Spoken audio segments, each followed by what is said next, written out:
Welcome to 3-Minute Money Tips. Quality content that's easy on the digestion while working out those kinks you may have in your financial system. We've broken it down for you in bite-sized bits that's easy for the snacking while you learn all about hacking your personal mindset on money. Financial first responder Janine Bolin is here to guide you through the mental minefield of cash flow. She's a money coach who's been working with clients for over 25 years in matters of personal finances and fortunes, and has a small piece of advice to give to you today. Here's Janine with your 3-Minute Money Tip.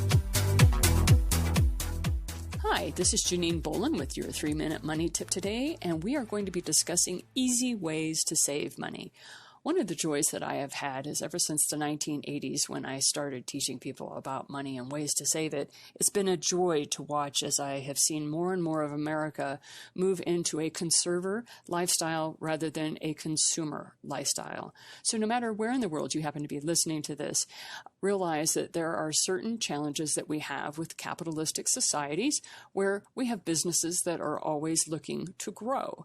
And so it's up to us as people who purchase products and services to decide where we want to conserve our resources versus where we want to spend our money. Because our money is basically how we're voting, if you will. We're voting on things that we think are better for us, and therefore businesses that are producing those sorts of products and services will grow.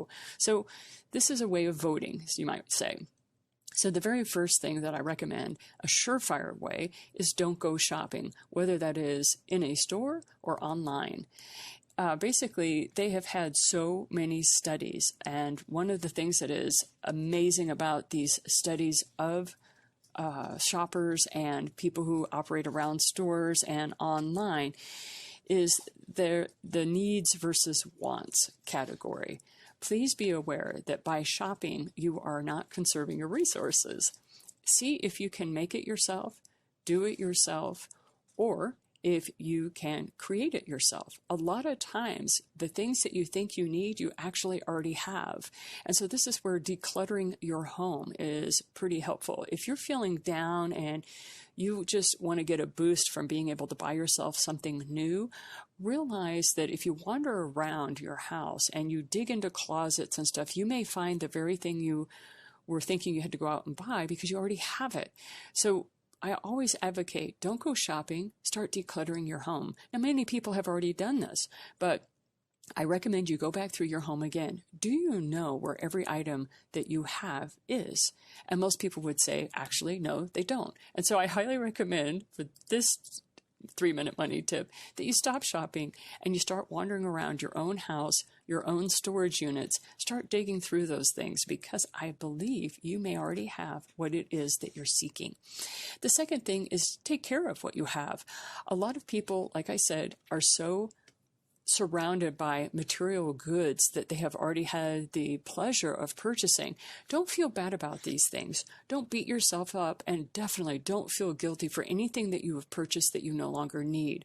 Realize at the time it was taking care of a need, whether you've never used it, if it still has the price tags on it or it's still in its original packaging.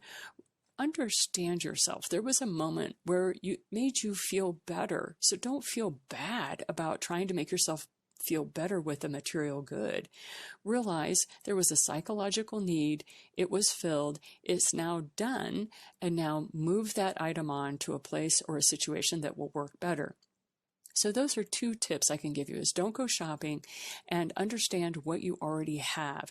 Take care of what you already have. And I assure you, you don't know all of the things you have unless you have decided to become one of those minimalists and you've managed to get your objects down to 56 items or whatever that is.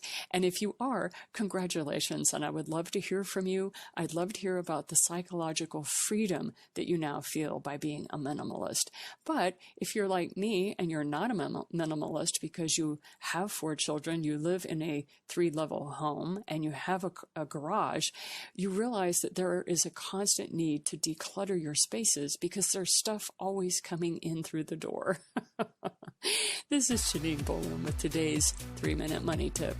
We hope you found this quick tip helpful. To enjoy the entire library of 3-Minute Money Tips, visit Janine's website, financialfirstresponse.com. There you'll find a library of videos, books, and podcast programs to guide you to the financial future you envision for yourself. We also ask that you visit our sponsor, the8gates.com, for the books and online courses that share with you the debt-free living lifestyle that allows business owners like yourself to flourish. Have a great day, and see you next time.